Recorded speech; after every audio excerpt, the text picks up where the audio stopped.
Ua fesilingia nisi po feo iai le tulafono, o no lea ua faalia le palemia ma le sui palemia, ua le stala la vaenga faupu fai, a o lea le i faata apeina le palemene. O le asolua o le vai aso nei, ua faalia i se faasisilanga le au le malo, o le a faata ape le palemene ina ia te ena le tala le tupe le malo i le asolua na te anei. Nali a ele asto na iwa le stala le vaenga faupu fai atuala i o se foponi fasio, e ta ua le Samoa tulai, ai o fia me, o lana vaenga whaupu whai o le Samoa United Party.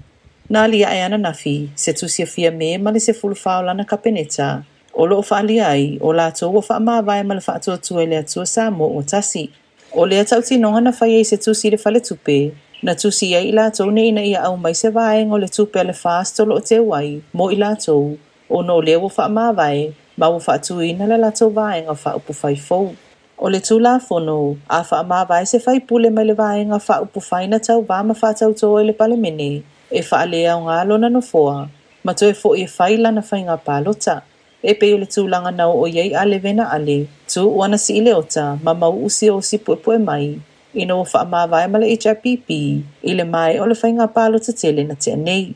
Ele o iloa pe iei se ngā ioi ngā le whafonga whetalai e whaasanga ia fia me ma le se fulfao lana kapeneta, lea wala tau whaalia ua whaama vai ma le fast, a o lo ma le whaata apeino le palemene i le asolua le vai aso nei.